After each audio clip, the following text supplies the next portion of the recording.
Well, if you look around the tri-state, lots of trees are blossoming. It's starting to smell good, but if your thumb isn't as green as you'd like it to be, we're getting some help once again from an expert. Steve Foltz, Director of Horticulture at the Cincinnati Zoo and Botanical Gardens, joins us with tips, and he brought, I wish you could smell right now. The hyacinths smell just absolutely amazing, and obviously this looks beautiful. So first of all, welcome. Thank you. The zoo is already in full bloom. I know Zoo Blooms has kicked off, started I think April 1st. So yes. How's it going with that? Are the things, obviously it looks like things are blooming around there already. It's right on time. Yeah. Everything's blooming. It's beautiful. The first set of trees and the cherries and the magnolias are starting to come into blossom. And then the forsythia you see around town, those big yellow hedges are forsythia. The big trees with the kind of pink and white flowers that you're seeing blooming are magnolias. And I think you brought some of these, so we can show some of these. I think these are the magnolias right here. Yeah, and that's one called Merrill, which is really a white fragrant flower, and it's really pretty. And then, you know, the daffodils and hyacinths are up now. Sure. And in about a week or two, the tulips will be in full bloom. Yeah. So there's a lot going on at the zoo and blooming right now. And tonight, I think, is your very first Tunes and Blooms? Tunes and Blooms. Yeah. We've got a special treat tonight. Okay, what's going on tonight? Cecil Jackson Jr., our head elephant manager, plays bluegrass. Oh my gosh. And his band's going to be playing tonight. We start at 6 o'clock. And then I think Shiny Old Soul is a second band that plays after Cecil.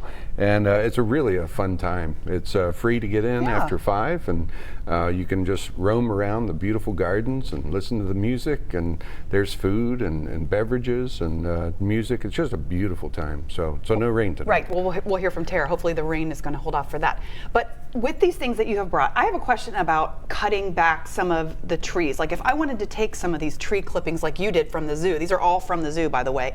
What's the best way to cut these and then display them? Like, is there anything special that I need? Because I've often thought about taking some clippings from trees, but I don't want to hurt my trees. Right. No, you won't hurt your trees as long as you don't take the leader out or the top out. But you know, when they're blooming, just we like a lot of different trees, shrubs, perennials, bulbs, so we can cut and bring them into our kitchen and you know, put them on our sink, and it's just a great way to start out spring. I mean, even daffodils, put them in the back half of your yard, in the back 40, but you can cut them and put them in a vase, and it's just a great way to enjoy spring. Now, what else should we be doing right now? Last time you were here, you told us a couple different plants that we could already have planted. Right. But what about mulching? Is it a good time to mulch right now?